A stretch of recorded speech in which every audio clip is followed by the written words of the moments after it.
नमस्कार दोस्तों। 69 BPSC prelims को अब मुश्किल से 60 दिन बचे हैं और आपने अभी तैयारी इसकी स्टार्ट कर भी दी होगी। तो दोस्तों इस वीडियो में हम लोग बात करेंगे कि 69 बीपीएससी से पहले जो 60 दिन है हमारे पास, उसको कैसे सही से स्ट्रेटेजाइज किया जाए। उसमें कौन कौन सी ऐसी चीज़ों को नेग्लेक्ट किया जाए जिनको हमारे प्रिपरेशन में इंक्लूड ना करें तो ज़्यादा अच्छा रहता है। ठीक है, तो अभी आपका फोकस एरिया क्या होना चाहिए, आपका रास्ता क्या होना चाहिए कि अगला 60 दिन को आप काफ़ी अच्छे से और एफिशिएंटली यूटिलाइज कर सकें। तो देखिए, किसी भी इंडिविजुअल का हम स्टार्ट करेंगे स्ट्रेंथ और वीकनेस वाले चीज़ों से। किसी भी इंडिविजुअल का क्या होता है कि कोई एक सब्जेक्ट होता है काफ़ी स्ट्रेंथन होता है, उसको उस पर काफ़ी कॉन्फिडेंस होता है। कोई स्टूडेंट होता है जो उसका वीकनेस एरिया होता है। तो सपोज कोई एक स्टूडेंट है, उसका कुछ स्ट्रेंथ वाला एरिया है और कुछ वीकनेस वाला एरिया है। तो अभी जो आपके पास 60 दिन बचे हैं, इसमें आपको क्या करना चाहिए, इसमें आपकी प्रायोरिटी क्या होनी चाहिए। इसमें आपकी मेरे हिसाब से ये प्रायोरिटी होनी चाहिए कि आप जो है, आपका जो स्ट्रॉन्गेस्ट एरिया है, सपोज आप अपने आप को हिस्ट्री में काफ़ी कॉन्फिडेंट फील करते हैं। अगर हिस्ट्री में आप कॉन्फिडेंट फील करते हैं तो आपका ऑब्जेक्टिव ये होना चाहिए, टारगेट ये होना चाहिए कि अगर 35 क्वेश्चन हिस्ट्री से पूछे जाते हैं तो 35 में मेरा 32 प्लस जो है वो सही होना है। इस 32 प्लस क्वेश्चन को अचीव करने के लिए, 32 प्लस क्वेश्चन को सही करने के टारगेट को अचीव करने के लिए हमारे प्रिपरेशन का क्या लेवल होना चाहिए, आप प्रीवियस ईयर क्वेश्चन बना के उसको अंदाज़ा लगा सकते हैं। कुछ ऐसे क्वेश्चंस होते हैं हिस्ट्री में जो एकदम बाहर से आते हैं, लेकिन अगर आपका होलसम स्टडी रहेगा, कंसेप्चुअल स्टडी रहेगा, तो आप उसको डिड्यूस करके उसका आंसर निकाल सकते हैं। तो ये स्ट्रॉन्ग जो एरिया है आपका, इसमें ये एक्सपेक्ट किया जा सकता है कि आपका जो स्ट्रॉन्ग एरिया है, जैसे हिस्ट्री आपका स्ट्रॉन्ग एरिया है, तो इस एरिया में आपने काफ़ी कंसेप्चुअल स्टडी की होगी। तो जो क्वेश्चन थोड़े अटपटे से हैं, उन क्वेश्चंस पे भी आपको कमांड करना इजी हो जाएगा। उसके बाद फिर आता है आपका वीक एरिया। तो हम वीक में क्या करें, जनरली मैंने देखा है कि लोगों का जो जनरल साइंस वाला सब्जेक्ट है ना, ये वीक होता है। तो जनरल साइंस वाला सब्जेक्ट जो वीक है, तो वीक को इन 60 दिनों में हम कैसे कैटर करें, ये बहुत बड़ा एक टास्क होता है।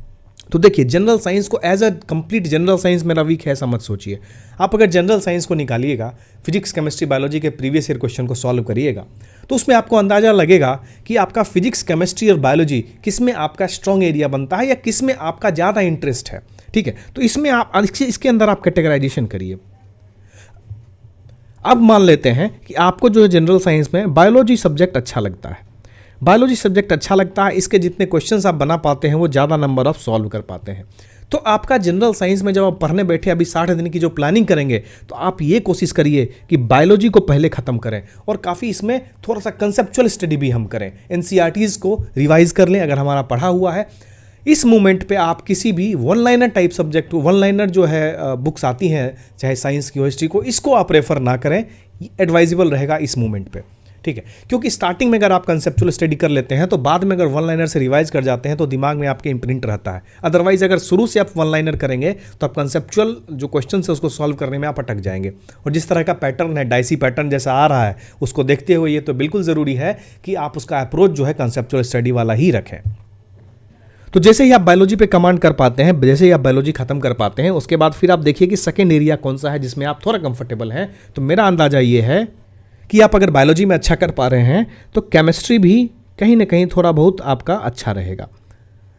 तो अगर आपको लग रहा है कि केमिस्ट्री में अभी भी वीक है, तो आप एनसीईआरटीज़ पढ़ लीजिए। आप किसी के वीडियो लेक्चर्स जो आपके पास, जो अगर आपने कोई कोर्स लिया है तो उसके वीडियो लेक्चर्स को रिवाइज करिए, सही से रिवाइज करिए और प्रीवियस ईयर क्वेश्चन को एनालाइज जरूर करिए। प्रीवियस ईयर क्वेश्चन को एनालाइज करने से क्या है, आपको कॉन्फिडेंस आएगा। आपको कंप्लीट एनसीईआरटी का चैप्टर देखेंगे, आपको इक्वेशंस जो देखेंगे ना, केमिकल रिएक्शंस, वो देख के आप परेशान हो जाएंगे, क्या पढ़ें क्या छोड़ें।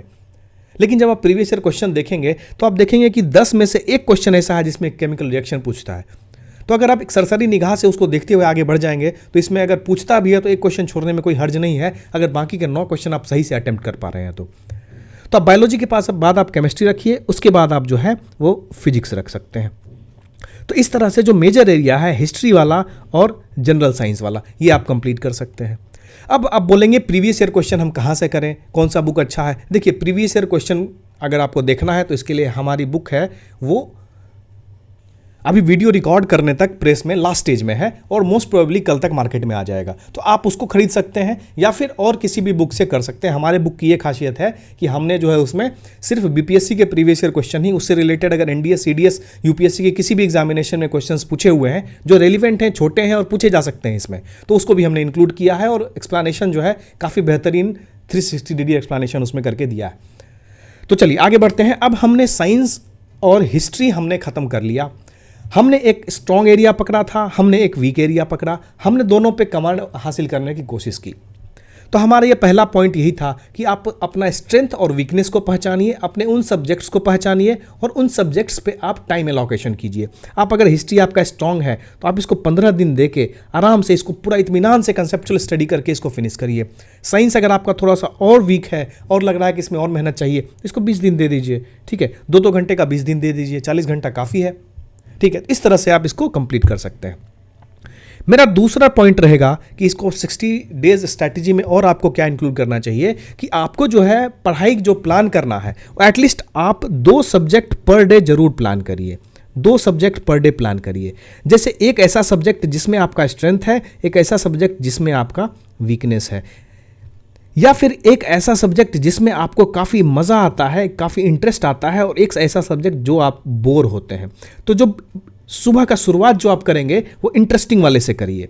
आप जैसे इंटरेस्टिंग वाले से स्टार्ट करेंगे और आप अच्छा खासा पोर्शन कवर करेंगे तो एक सेंस ऑफ एकम्प्लिशमेंट आएगा। जैसे ही वो सेंस ऑफ एकम्प्लिशमेंट आता है तो आपको लगेगा वाह आज तो मैंने बहुत अच्छा काम किया, बहुत अच्छी पढ़ाई की। उसके बाद जब आप बोरिंग वाला चैप्टर उठाएंगे, बोरिंग वाला टॉपिक उठाएंगे, बोरिंग वाला सब्जेक्ट उठाएंगे तो उसमें आपको मज़ा आएगा, फिर धीरे धीरे इंटरेस्ट डेवलप हो जाएगा उसमें, ठीक है। क्योंकि लगेगा कि जो वो सब्जेक्ट है उसको तो मैंने कंप्लीट कर लिया, अब थोड़ा सा ही बचा है हमको कंप्लीट करना है, अगर इसको किसी तरह से निकाल दें तो आपको निकालने में आपका इंटरेस्ट बढ़ता जाएगा, ठीक है। तो 2 सब्जेक्ट जो है आप बिल्कुल डेली लेके चलिए।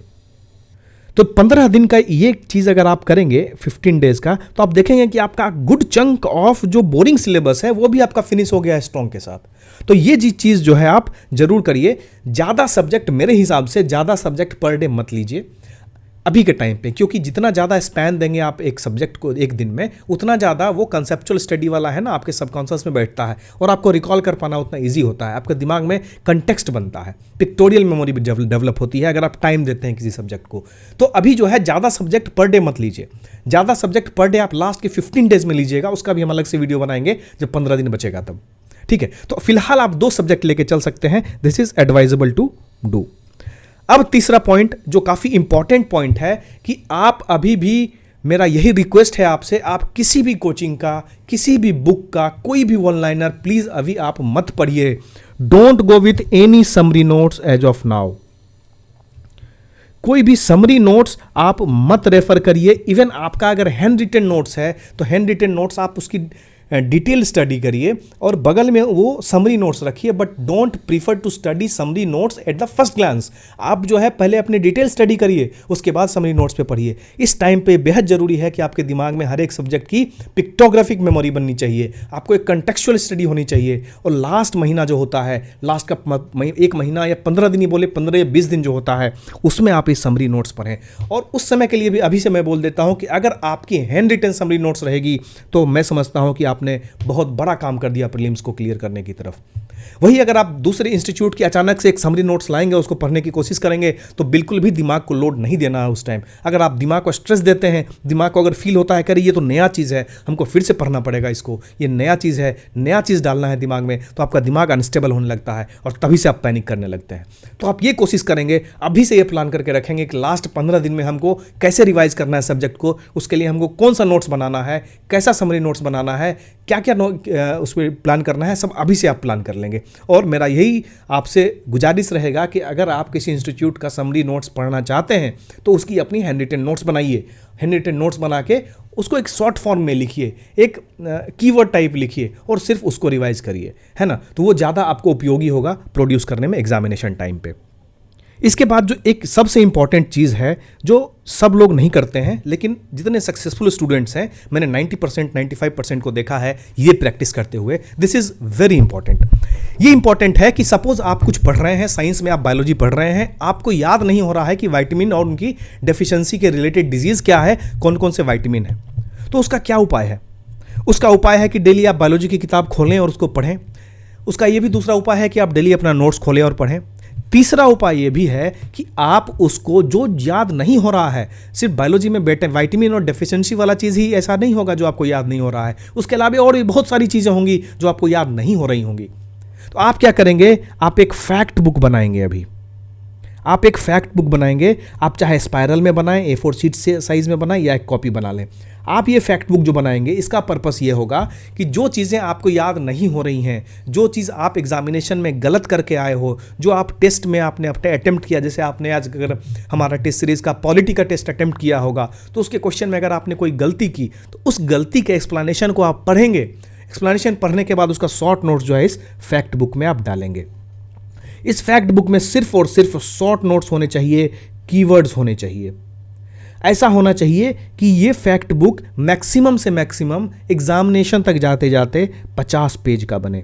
50 पेज से ज़्यादा का ये फैक्ट बुक नहीं बने, नहीं तो ये आत्मघातक हो जाएगा। फिर से ये ऐसा फैक्ट बुक होना चाहिए कि एग्ज़ाम जिस दिन देने जा रहे हैं, 12 बजे से एग्ज़ाम है, तो अगर आप बस में ट्रैवल भी कर रहे हैं तो आप फटाफट इसको खोल के रिवीजन कर सकते हैं। आप जब किसी दूसरे शहर में जा रहे हैं, होटल में उठे हैं, सुबह उठने के बाद, सुबह की दिनचर्या के बाद, ये जो 50 पेज का फैक्ट बुक है आप फटाफट रिवाइज कर सकें, ऐसा फैक्ट बुक बना होना चाहिए। यकीन मानिए, अगर ये आप रिवीजन कर पाए, एग्जामिनेशन के दिन में आप अगर शांत दिमाग से कुछ भी रिवाइज कर पाए, तो आपका प्रीलिम्स क्लियर करने से कोई नहीं रोकेगा।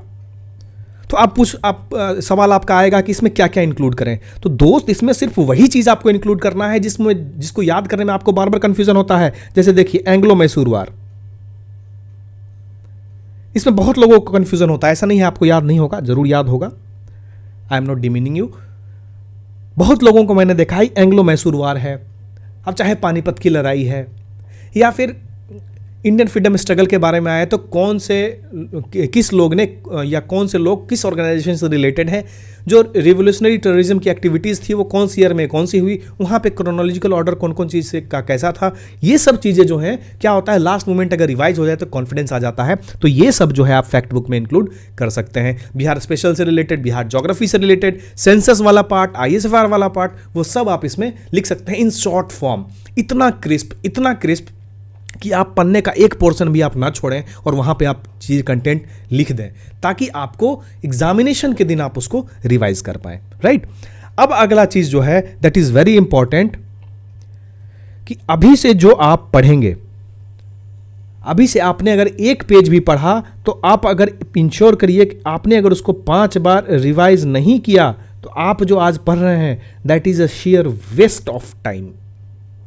अगर आप जो पढ़ रहे हैं उसको आपने अगर 5 बार एग्जामिनेशन तक रिवाइज नहीं किया, एटलीस्ट कम से कम 5 बार अगर आपने एग्जामिनेशन तक इसको रिवाइज नहीं किया तो that is a waste of time. तो प्लीज नोट कि अगर आप जो भी पढ़ते हैं उसके पेज के कोने में आप ऐसे अगर उसको पेज को पढ़ा आपने तो आप 1 मार्क कर लीजिए, फिर आप उसको 2 मार्क कर लीजिए, तीसरी बार पढ़ा तो 3 मार्क कर लीजिए। एग्जामिनेशन के जब 15 दिन बचेंगे तो आपके पास एटलीस्ट ऐसा किया हुआ ना सब सारे पेजेस में ऐसा होना चाहिए। अगर आप 1 2 3 4 लिख लेते हैं, 1 2 3 4 मार्क कर लेते हैं, चाहे आप ऐसा कर दीजिए। 4 अगर आपका मार्क है तो आप समझिए बहुत अच्छी स्थिति में है। अगर आपका 1 या 2 है तो भी सिचुएशन खराब नहीं है, आपके पास टाइम है, पहले उसको 2 रिवीजन जो है उसका कंप्लीट करिए, उसके बाद कुछ नया शुरू करिए। ठीक है। तो आप लास्ट के 15 दिन में ये जो 5वां रिवीजन है उसको करना है, या 5वां रिवीजन आप लास्ट के 2-3 दिन में करिए। आपकी स्ट्रैटेजी है, आपको डिसाइड करना है कि आपको किस चीज़ में याद होता है। क्या होता है, कुछ लोगों को 5 बार पढ़ने पे याद होता है, कुछ लोगों को 2 बार में ही याद हो जाता है। तो सबकी अपनी अपनी अलग स्ट्रैटेजी है। तो ये स्ट्रैटेजी कि आपको पहला रिवीजन कब करना है, दूसरा कब करना है, ये आपको डिसाइड करना है, दूसरा कोई आपके लिए डिसाइड करने यहाँ नहीं आएगा। तो आई होप सो कि आपको ये 60 दिन की स्ट्रैटेजी कैसे प्लान करनी है वो आपको पता लग गया होगा। अगर आप इसको फॉलो करते हैं तो आपका प्रीलिम्स बिल्कुल भी नहीं रुकेगा, ये मेरी गारंटी है। इसके साथ साथ मैं एक छोटी सी बात कह के ख़त्म करूंगा कि आपके लिए बहुत जल्दी 69th प्रीलिम्स के लिए कुछ एक बढ़िया प्रोग्राम आने वाला है। बस आप वेट करिए और हमारे वीडियोस को देखते रहिए। धन्यवाद।